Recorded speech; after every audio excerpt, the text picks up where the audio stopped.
विद्युत क्षेत्र आवेशित चालक सतह पर जो विद्युत बल है और विद्युत दाब है, तो विद्युत बल का समीकरण तो है sigma square upon 2 epsilon not into S, उस चालक सतह का क्षेत्रफल एस। और उस चालक सतह पर विद्युत दाब जहाँ पर ने लिखा था अल्पांश पर, तो अल्पांश या चालक सतह की बात है, दाब वो कितना होता है sigma square upon 2 epsilon not. तो दोनों समीकरण याद रखनी है डायरेक्टली, ठीक है। अब उसके बाद में जो नेक्स्ट टॉपिक है अपना विद्युत क्षेत्र के प्रति एकांक आयतन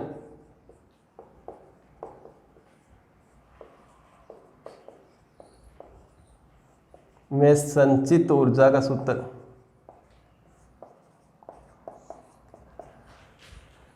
ठीक है, तो किस प्रकार से ऊर्जा संचित होती है विद्युत क्षेत्र के आयतन में, तो ध्यान दो। जैसे अपन पिछले वाले टॉपिक के बारे में पढ़ के आए थे कि ये कोई चालक सतह है और इसका क्षेत्रफल एस मान लिया और इसको जो आवेश दिया गया है वो आवेश मान लिया कैपिटल क्यू आवेश है। ठीक है, इसकी थ्योरी में, पिछले वाले की थ्योरी में अपने पढ़ा था कि ये जो चालक सतह, ये पूरी चालक सतह बाहर की ओर एक बल का अनुभव करती है।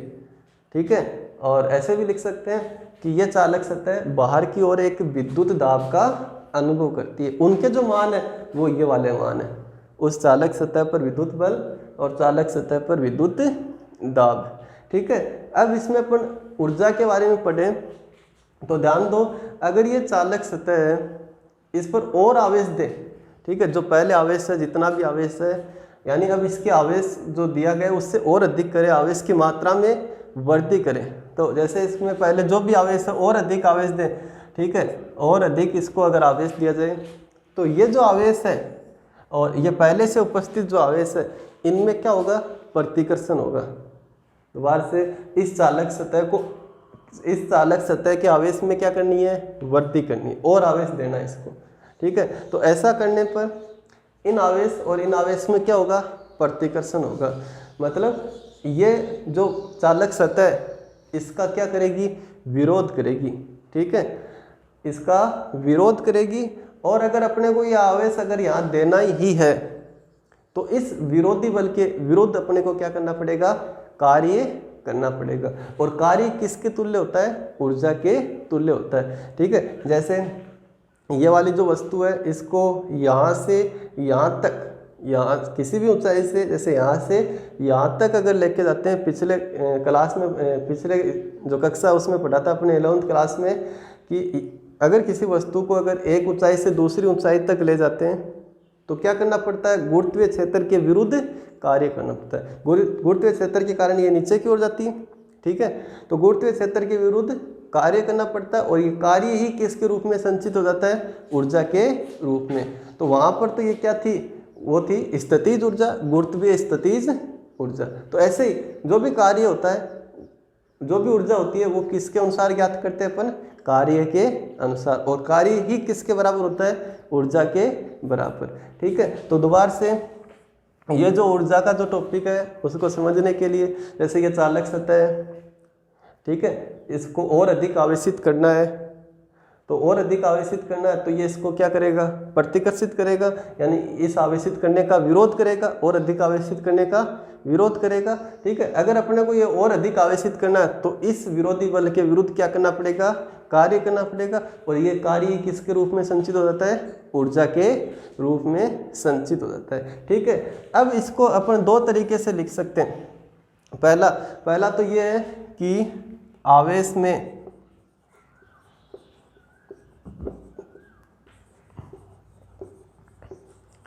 dq वृद्धि करने पर,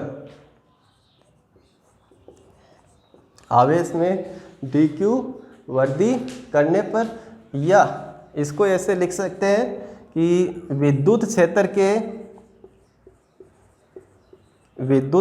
के आयतन में वृद्धि करने पर, या ऐसे भी लिख सकते हैं इसकी जो भी चालक है इसकी त्रिज्या में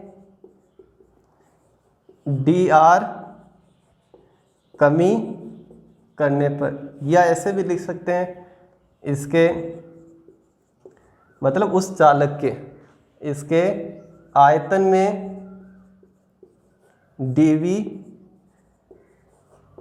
कमी करने पर। ठीक है, चारों एक ही लाइन है, चारों का मतलब एक ही है।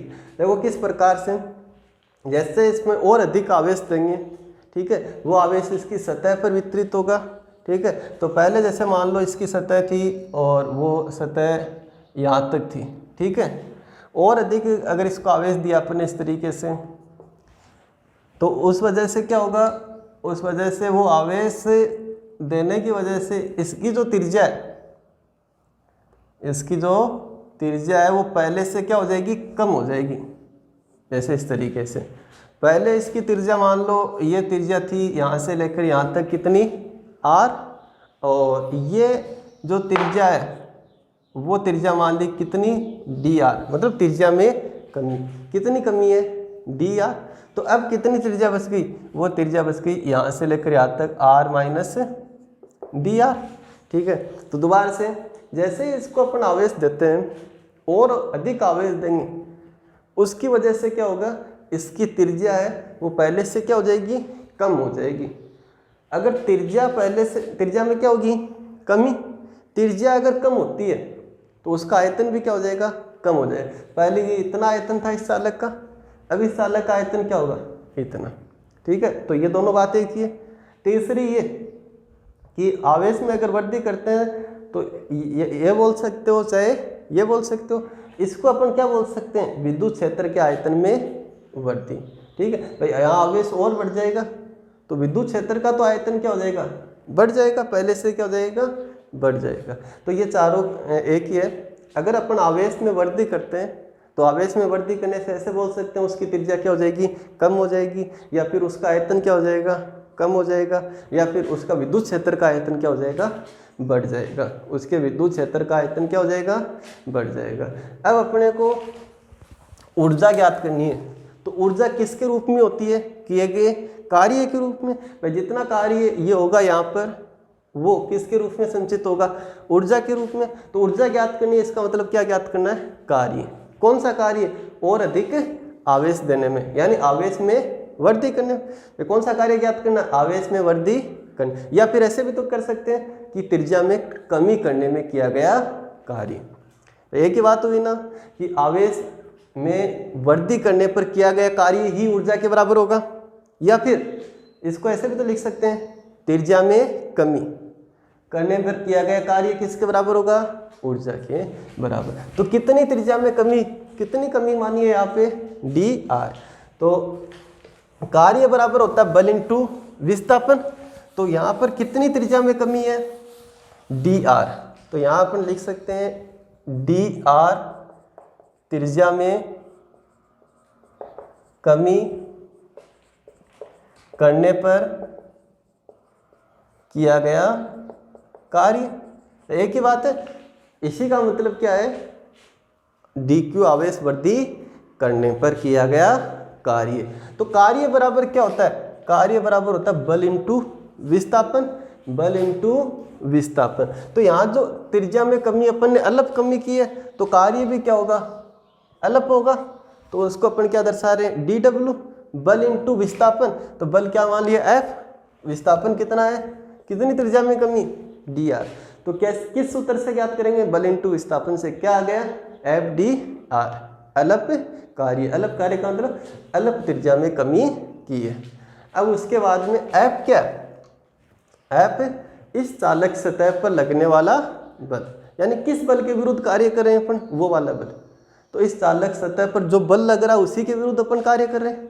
ठीक है, तो यहाँ एफ क्या है, एफ है चालक सतह पर लगने वाला विद्युत बल। और इसका मान कितना है, इस एफ का मान, इस एफ का मान है जो अपन पहले ज्ञात करके आए हैं, sigma square upon 2 epsilon not. ये तो दाब का मान होता है। और अगर इसको किससे गुणा कर दें, क्षेत्रफल से, तो वो क्या आ जाएगा, वो आ जाएगा क्या, बल। बल और दाब में क्या संबंध होता है, बल बटा क्षेत्रफल बराबर क्या होता है, दाब। दाब को किससे गुणा कर दें, क्षेत्रफल से। तो दाब को क्षेत्रफल से गुणा करते ही क्या आ जाएगा, बल। तो ये तो किसकी समीकरण है, विद्युत दाब की, चालक सतह पर विद्युत दाब, और उसके क्षेत्रफल से गुणा करते ही क्या आ गया, बल आ गया। तो F क्या है, चालक सतह पर विद्युत बल। तो ये वाला मान अपन यहाँ रखेंगे।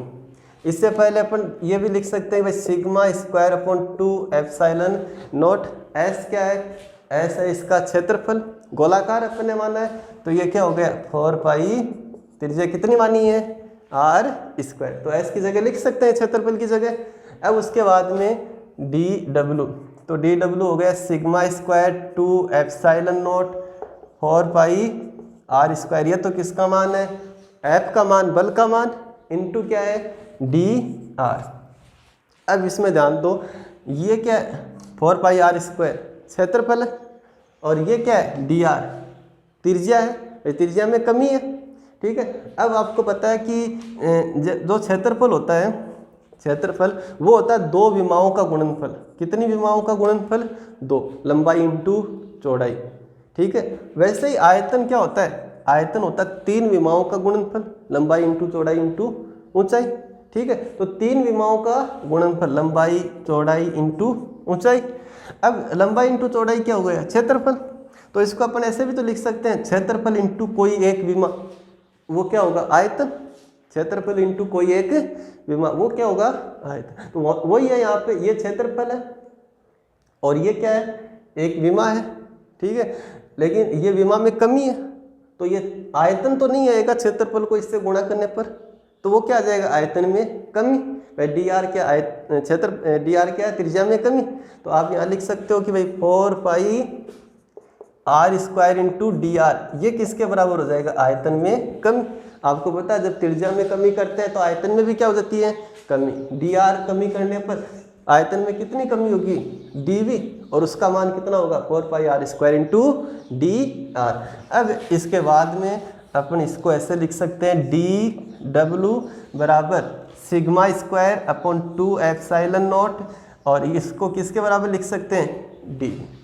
तो dw ये तो कौन सा कार्य हो गया, ये कार्य हो गया इसको त्रिज्या में अल्प कमी करने पर, त्रिज्या में अल्प कमी करने पर किया गया कार्य या अल्प कार्य, ठीक है। और ये कार्य क्या होता है, ऊर्जा के रूप में संचित होता है, ठीक है। तो ये तो अल्प कार्य है। अगर अपन टोटल कार्य ज्ञात करें, संपूर्ण कार्य ज्ञात करें, तो इसका क्या करना पड़ेगा, समाकलन करना पड़ेगा। तो यहाँ पर अपन लिख सकते हैं संपूर्ण, ठीक है। तो संपूर्ण के लिए इसका क्या करेंगे, समाकलन। तो dw का समाकलन करने से क्या आएगा, w आएगा, ठीक है।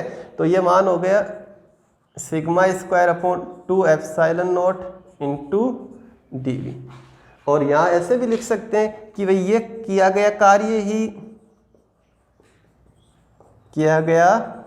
कार्य ही किसके रूप में संचित होता है, विद्युत ऊर्जा के रूप में संचित होता है, ठीक है। यानी ये कार्य ही किसके बराबर है, विद्युत ऊर्जा के। तो विद्युत ऊर्जा का मान क्या हो गया, विद्युत ऊर्जा का मान हो गया U बराबर ये वाला सेम पद। तो कार्य क्या होता है, ऊर्जा होती है। तो समाकलन sigma square upon 2 epsilon not into D, ठीक है।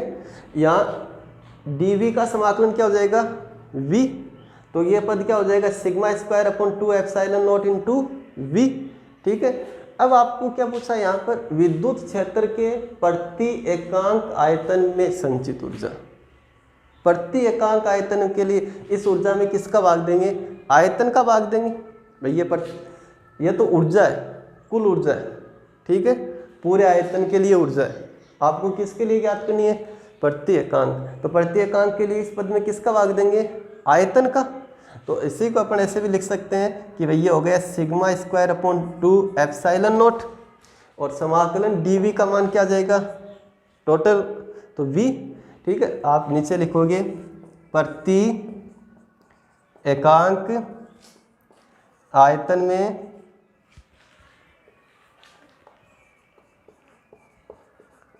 संचित ऊर्जा। तो इसके लिए कैसे लिखोगे, U बटा v, तो u बटा v जब ऐसे करोगे तो ये क्या हो जाएगा sigma square 2 epsilon not, v से v क्या हो जाएगा कैंसिल। ठीक है, तो ये आ गई अपनी डेरिवेशन। तो एक बार इसमें ध्यान दो पहले इसकी थ्योरी के बारे में। क्या टॉपिक है, विद्युत क्षेत्र के प्रति एकांक आयतन में संचित ऊर्जा।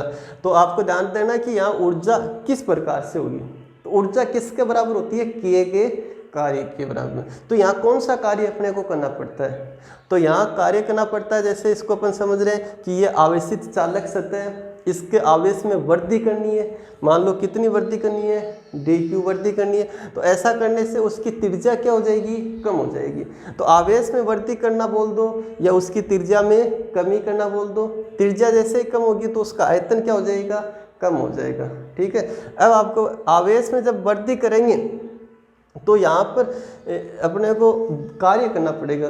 किस प्रकार से, कि जैसे अपन इसके आवेश में वृद्धि करते हैं तो यह वाला आवेश है इसको क्या करेगा, प्रतिकर्षित करेगा। ठीक है, मतलब अपन आवेश में वृद्धि नहीं कर सकते। अगर अपने को आवेश में वृद्धि करना तो ये जो बल लग रहा है, प्रतिकर्षण बल लग रहा है, उसके विरुद्ध क्या करना पड़ेगा, कार्य करना पड़ेगा। और वो कार्य ही किसके रूप में संचित होगा, ऊर्जा के रूप में। कब करना पड़ता कार्य, उसके आवेश में वृद्धि करने। आवेश में वृद्धि करने को क्या बोल सकते हैं, उसकी त्रिज्या में कमी। तो एक ही बात है दोनों लाइनों की, तो अपन इससे सरल करेंगे। तो क्या लिखेंगे, त्रिज्या में कितनी त्रिज्या, dr त्रिज्या, कमी कितनी है dr, त्रिज्या में dr कमी करने पर किया गया कार्य। तो कार्य बराबर क्या होता है, बल इंटू विस्थापन। तो अब उसके बाद में FDR, F क्या है, बल।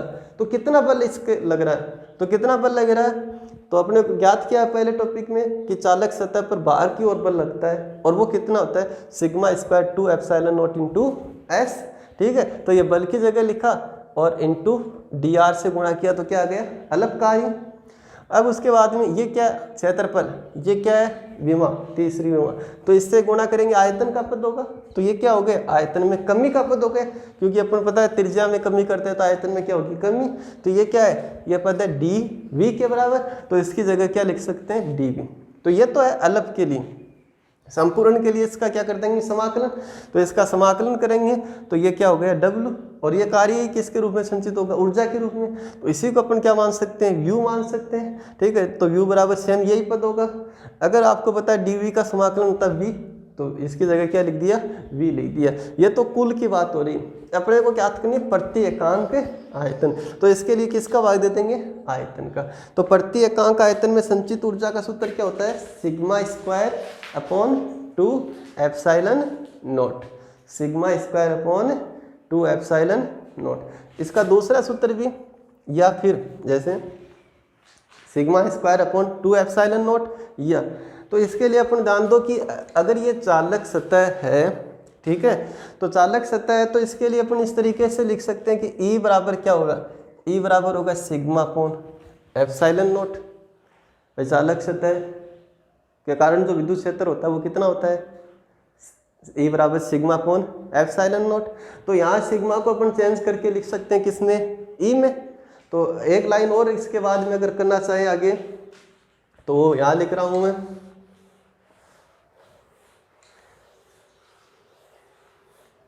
इसके बाद का कि भाई E बराबर क्या होता है, सिग्मा अपॉन एप्सिलॉन नॉट। और यहाँ किसकी वैल्यू लिखनी है, सिग्मा की। तो इससे सिग्मा की वैल्यू क्या आ गई, सिग्मा की वैल्यू आ गई E इंटू एप्सिलॉन नॉट। तो ये वाला जो मान है वो समीकरण 1 मान लो इसको। तो समीकरण 1 में रखने पर, तो समीकरण 1 में रखेंगे तो जो प्रति एकांक आयतन में संचित ऊर्जा का जो सूत्र है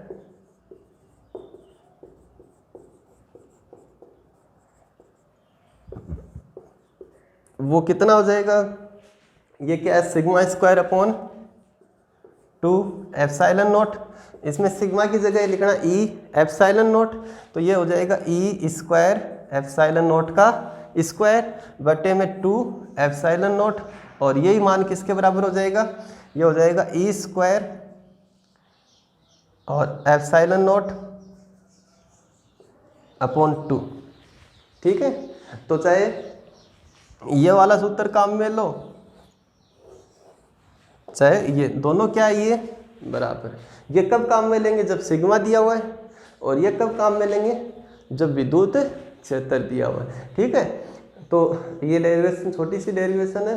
विद्युत क्षेत्र के प्रति एकांक आयतन में संचित ऊर्जा sigma square upon 2 epsilon not या 1/2 ई स्क्वायर और इनटू क्या है? Epsilon not. ठीक है, सेम यही जो इस तरीके से अपन ने यहाँ कन्वर्ट किया है, तो वो अपन पीछे वाले टॉपिक में भी कर सकते हैं। पीछे वाला जो टॉपिक आपने पढ़ा है बल का और दाब का, चालक जैसे नोट के रूप में लिख सकते हो आप, या फिर उसी टॉपिक के साथ में लिख लेना, चालक सतह पर विद्युत बल। ठीक है, इसकी जो समीकरण आई थी sigma square upon 2 epsilon naught और क्या आया था? एस। ठीक है, तो अब इसमें जैसे ये तो सिग्मा के पद में आपको बताया कि भाई ई बराबर क्या होता है? ई बराबर होता है सिग्मा अपॉन एप्सिलॉन नॉट, और यहाँ से सिग्मा बराबर क्या हो गया? E into epsilon not. ठीक है, तो इस तरीके से अगर सिग्मा की वैल्यू आप लिखो तो बल क्या हो जाएगा? E square epsilon naught square, sigma की जगह मान रख रहे हैं। ठीक है, बटे में क्या है? 2 एप्सिलॉन नॉट इंटू एस। सरल करें इसको तो एफ बराबर क्या हो गया? 1/2 और ई स्क्वायर और एप्सिलॉन नॉट इंटू क्या आएगा? एस। ये तो किसके लिए हो गया? बल के लिए। तो ये और ये समीकरण क्या है? एक ही समीकरण। ऐसे ही अपन किसके लिए?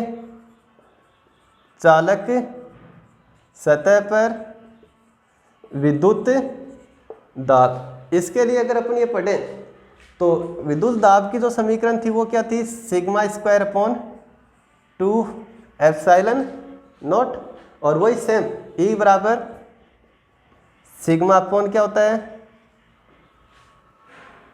ई बराबर सिग्मा अपॉन एप्सिलॉन नॉट, और यहाँ से सिग्मा बराबर क्या आ गया? ई इंटू एप्सिलॉन नॉट, और ये वाली वैल्यू यहाँ रखो तो दाब की समीकरण क्या आ गई? E square epsilon naught square 2 epsilon naught, और दाब का समीकरण लास्ट क्या बच गया? 1/2 और एप्सिलॉन नॉट इंटू इस। तो ये वाले दाब की समीकरण और ये वाले दाब की समीकरण दोनों सेम ही है। ठीक है, जैसे ये बल की, ठीक है, और ये वाली किसकी? प्रति एकांक आयतन में संचित ऊर्जा की। अब इसमें इस चैप्टर का जो लास्ट टॉपिक है उसके बारे में अपन पढ़ेंगे।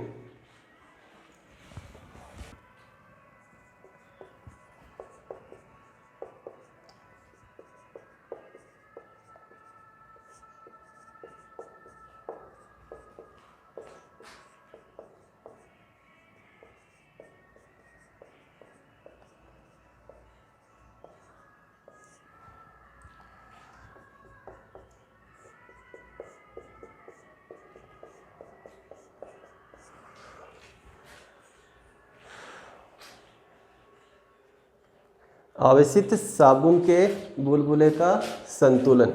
ठीक है, तो अब इस टॉपिक में जो अलग से टॉपिक है इसमें थोड़ा सा आपको अलग से ध्यान रखना पड़ेगा। सीधा सा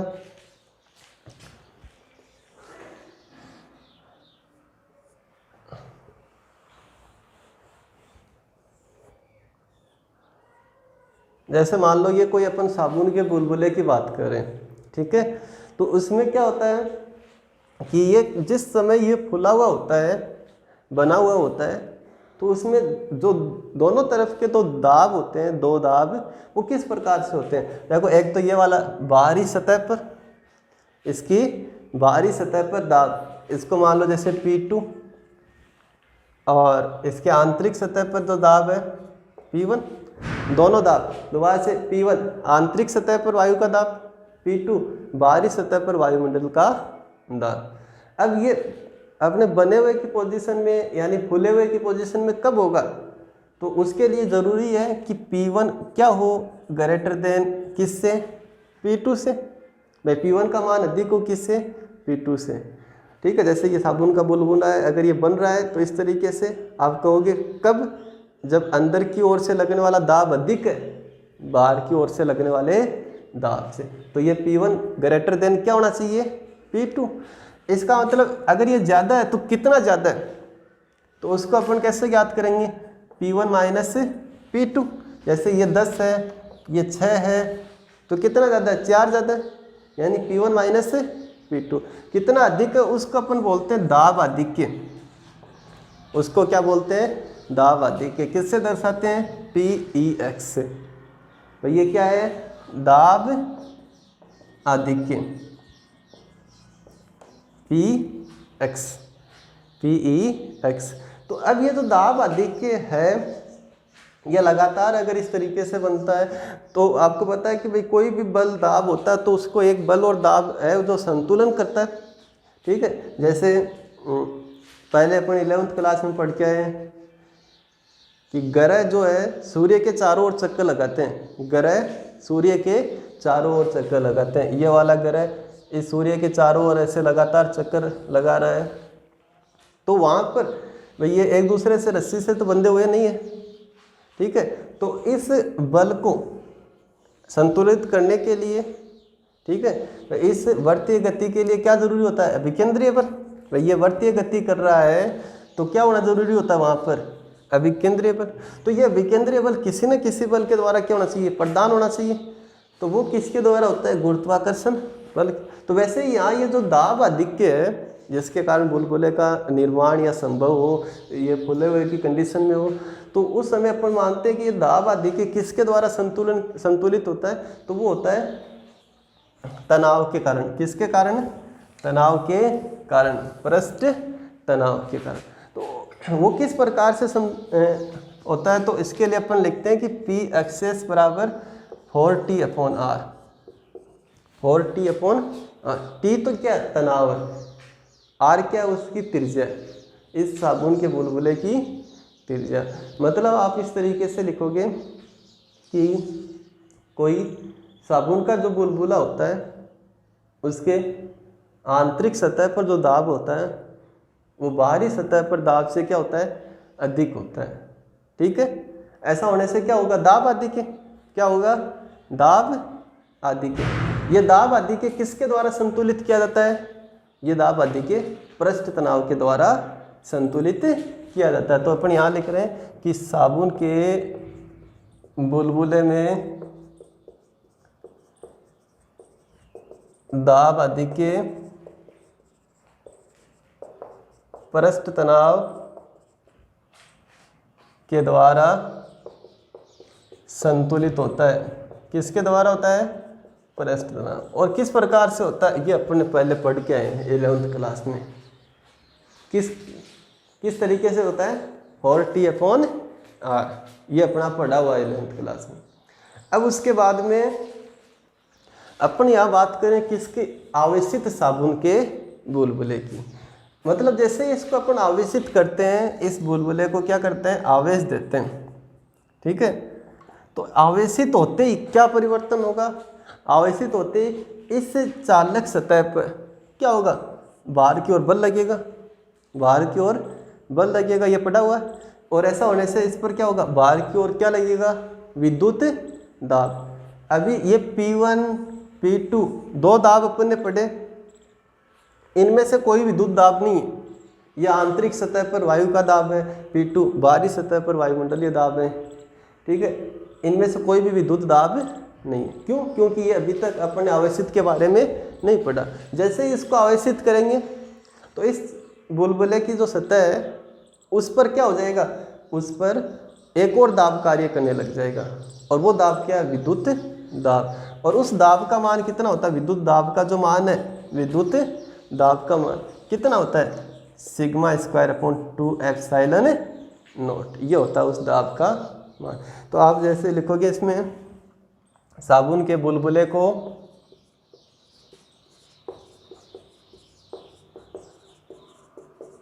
को आवेशित करने पर सतह पर बाहर की ओर, किस ओर, बाहर की ओर, ध्यान रखना। ये बल कौन सा होता है, प्रतिकर्षण बल होता है। प्रतिकर्षण बल मतलब ये बाहर की ओर बल का अनुभव करेगी। और दाब भी क्या होगा, बाहर की ओर। तो आवेशित करने पर सतह पर बाहर की ओर एक और दाब, कौन सा, विद्युत दाब कार्यरत हो जाता है, कार्यरत हो जाता है। ठीक है। अब जैसे मान लो अपन इसमें जो पढ़ रहे हैं इस एग्जाम्पल से कि 10 ये दाब P1 है अंदर की ओर से, 6 बाहर की ओर से। दाब अधिक्य कितना हो गया, कितना हो गया, 4। कितना दाब अधिक्य हो गया, 4 हो गया। जैसे ही आवेशित करते हैं, जैसे ही आवेशित करते हैं तो ये 10 और ये 6, ये तो है ही है भाई, 10 और 6 तो है ही है। और जैसे ही इसको अपन आवेशित करते हैं तो मान लेते हैं कि ये 20 जो विद्युत दाब है वो कितना है, 20, वो कार्यरत हो जाता है। अब दाब अधिक्य कितना हो गया, अब दाब अधिक्य हो गया, देखो ये एक तरफ है 30, ये एक तरफ है बाहर की ओर, और ये अंदर की तरफ कितना है, 6। कितना हो गया दाब अधिक्य, 24। पहले से कितना परिवर्तन हुआ, कितना हुआ, +20 हुआ। पहले से कितना परिवर्तन हुआ, और 20 क्या है, 20 क्या माना था आपने, विद्युत दाब। तो पहले दाब अधिक्य, ये चीज क्या है, ये चीज है दाब अधिक्य, और ये भी क्या है, दाब अधिक्य। कब, जब उसको क्या किया जाता है, आवेशित। तो आप डायरेक्टली लिख सकते हो कि दाब अधिक्य जो है वो अब कितना हो जाएगा, वो जो पहले दाब अधिक्य था उसे कितना अधिक हो गया, 20 हो गया ना अधिक। तो पहले जो दाब अधिक्य है उसको अपन ने क्या मानना है, Px, क्या माना है, Px। उससे कितना ज़्यादा हो गया, 20 ज़्यादा हो गया, मतलब किसके बराबर ज़्यादा हो गया, विद्युत दाब। तो अब जो दाब अधिक्य वो क्या हो गया, Px प्लस Pe। आ रहा है समझ भाई, Pex प्लस Pe। अब ये जो Pe की वैल्यू आपको पता है कितनी होगी, कितनी होती है Pe की वैल्यू, σ²/2 एप्सिलॉन नॉट।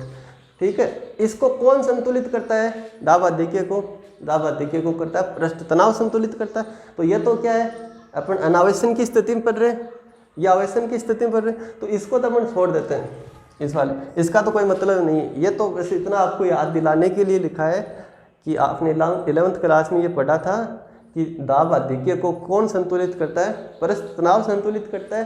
किस प्रकार से संतुलित करता है, 40/r से।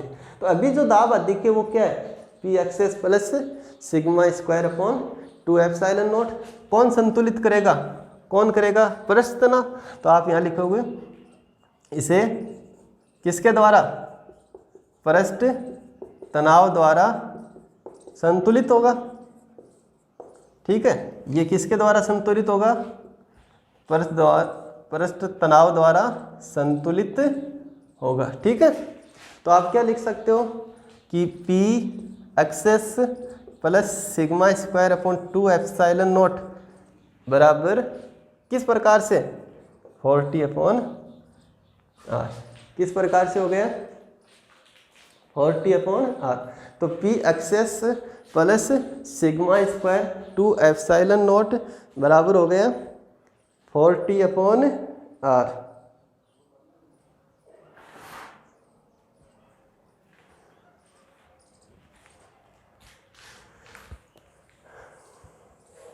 तो एक बार इसमें दोबारा से कंफ्यूज नहीं होना है कि भाई अभी तो 40r किसके बराबर लिख दिया, Pxs के बराबर, और अभी 40r किसके बराबर लिखा हुआ है, Pxs प्लस σ²/2 एप्सिलॉन नॉट। बस यही दिक्कत आने वाली है, दोबारा पूछो कि भाई ये किस प्रकार से होगा। तो अभी दोबारा से देख लो एक बार, दो स्थिति, ये तो है ना अनावेशन की स्थिति में, और ये किसकी स्थिति में।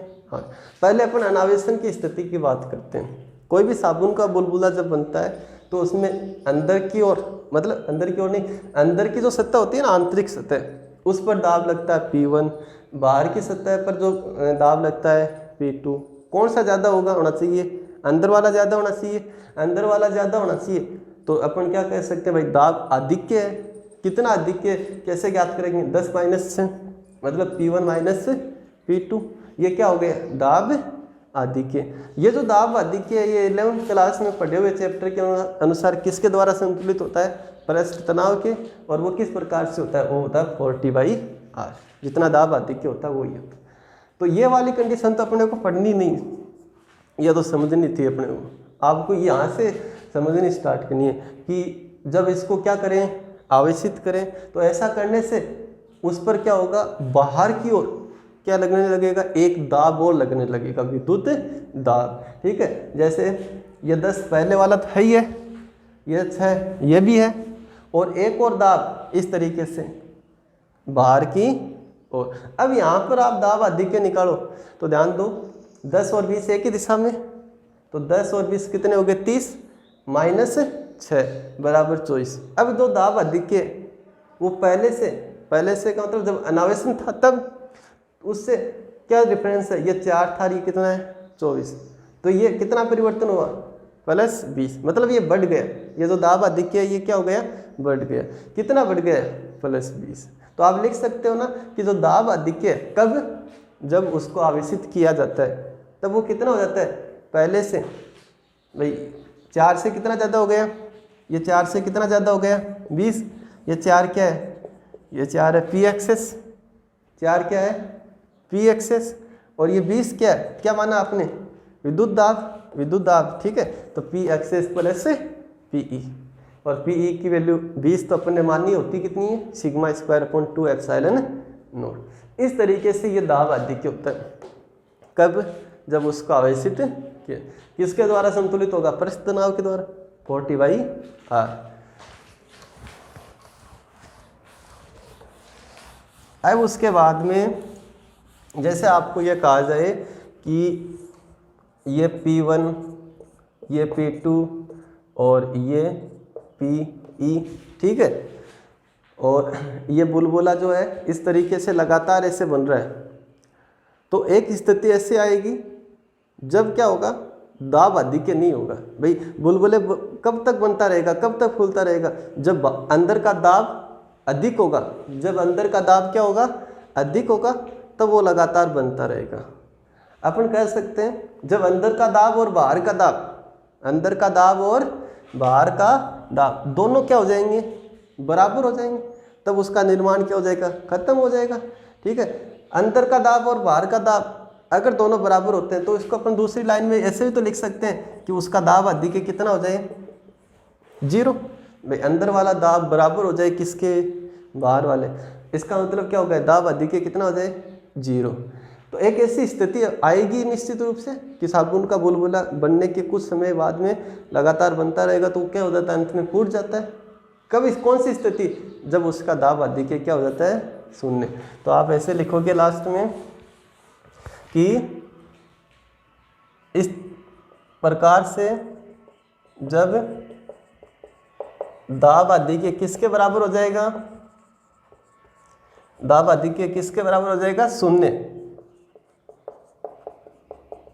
हो जाएगा, तब अंततः वह साबुन का जो बुलबुला है वो क्या हो जाएगा? नष्ट हो जाएगा, फूट जाएगा। कब? जब दाब आधिक्य कितना हो जाएगा? 0 हो जाएगा। और इस स्थिति को अपन क्या बोलते हैं? संतुलन की स्थिति। तो यहाँ लिखेंगे किस स्थिति में? संतुलन की स्थिति में। ठीक है, दाब कितना हो जाएगा? दाब आधिक्य कितना हो जाएगा? 0। तो आप यहाँ लिख सकोगे किससे? समीकरण 2 से। तो समीकरण 2 में 0 + σ²/2 एप्सिलॉन नॉट बराबर 40/R। तो अब ये जो समीकरण आ गई आपके पास में σ²/2 एप्सिलॉन नॉट 40/R, ये एक ऐसा संबंध आ गया जिसमें कितनी राशियाँ? 3 राशियाँ, सिग्मा, टी और आर। इन तीनों राशियों में से कोई 2 दे रखी है तो आप तीसरी ज्ञात कर सकते हैं। ठीक है, तो इसके लिए आप अलग अलग सूत्र बना के भी याद रख सकते हो। ठीक है, तो उससे सरल है कि आप ये संबंध याद रख लो, ये वाला संबंध है ना, ये याद रख लो कि इस प्रकार से जैसे आप इससे बनाना चाहो कि बुलबुले की त्रिज्या का, किसका? बुलबुले की त्रिज्या का। तो त्रिज्या का क्या फॉर्मूला बन गया इसमें, आर बराबर ये बन गया भाई, आर यहाँ आएगा 2 एप्सिलॉन और यहाँ आएगा, तो ये होता हो गया 8t एप्सिलॉन नॉट, ये 8t एप्सिलॉन नॉट, ये आर तो यहाँ चला गया और सिग्मा स्क्वायर कहाँ गया, नीचे। तो ये तो आ गया त्रिज्या का। और ऐसे ही आप जैसे बनाना चाहो किसका, सिग्मा का, तो सिग्मा क्या है, पृष्ठीय आवेश घनत्व, तो उसका सूत्र क्या आ गया, सिग्मा बराबर, देखो सिग्मा स्क्वायर की वैल्यू क्या हो गई, ये यहाँ होगा तो 8t एप्सिलॉन नॉट बट्टे में क्या है r, ठीक है, और सिग्मा की वैल्यू कितनी हो गई, √8t एप्सिलॉन नॉट बट्टे r। तो इस तरीके से ये थोड़ा सा डिफिकल्ट होगा कि आप अलग अलग सूत्र याद रखो, इसकी बजाय ये संबंध ही याद रख लो, और उस संबंध में जो भी आपको 2 राशियाँ दे रखी, तीसरी राशि ज्ञात हो जाएगी। या तो आप तीनों के अलग अलग सूत्र याद कर लो, आर के, सिग्मा के और टी के, या फिर ये वाला संबंध, ये सरल रहेगा। ठीक है, तो एक बार दोबारा से इसमें ध्यान देना, 2 स्थिति है। पहली स्थिति तो क्या है, सामान्य स्थिति, जब तक उसको क्या नहीं किया जाता, उसको आवेशित नहीं किया जाता। और दूसरी स्थिति किसकी है,